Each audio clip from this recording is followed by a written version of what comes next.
So in the previous video we've discussed how the actual data that gets written onto the calendar is defined by this JSON data structure over here. And now in this video we're going to describe how you can make a SQL query or a DBF query against tables that contain information to pull out the data from those tables in this format over here. So I'm going to go now to the code editor in Alpha 5, and I'm going to demonstrate a helper function that exists in Xbasic. So we have an Xbasic function called A5 get calendar event data, and I'm going to just quickly run it so you can see what output is generated by this function. So you can see when I run this function, I'm getting basically data in the exact format that we've been using previously. You can see I've got a JSON string over here, and inside the string I've got date values, which are the dates for which there were orders, and then I've got an array of items for each particular date. So on August the 4th there was one order, but on August the 8th there were two different orders. So that's the first order over there, and then there's our second order over there. So in order to use this function, you pass in an Xbasic dot variable, and inside this dot variable what you have is type, which is either SQL or DBF. In the case of SQL, you need to specify a connection string. So this is the connection string to my Northwinds database. Then you need to specify the name of the table that you're going to be doing a query against.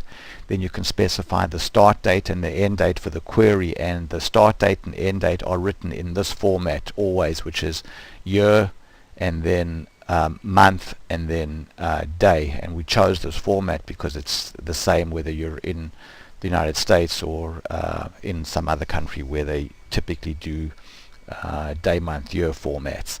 Then you specify which field in the orders table contains the event date. So this is the field that you'll be searching for the start date and the end date. Which field contains the order, the event ID, and which field contains the event name, and then optionally which field contains the event description. So in this case I've just chosen order date for the event description and also for the event name, and then order ID for the event ID. So this little helper function over here makes it very easy to query the orders table and get your data in this JSON format.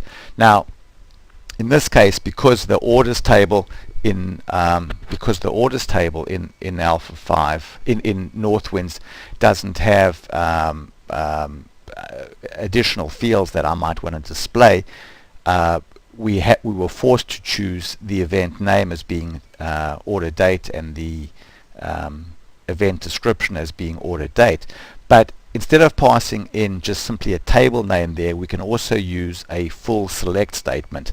So you can see here in this example over here, we've passed in a select statement that pulls data from the orders table and also the customers table. And in this case I've chosen, you can see here that I've said that event name is a concatenation of order ID and company name, and that event description is a concatenation of order ID, contact name, and company name. And then I've gone here and changed these fields.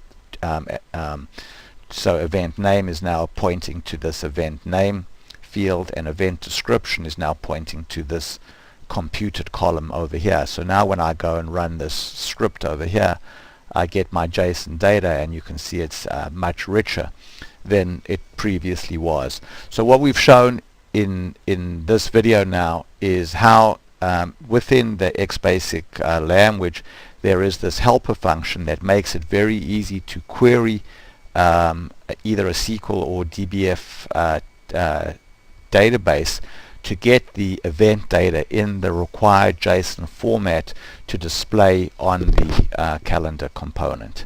So we'll pick it up in the next video to show how the actual Ajax callbacks are made.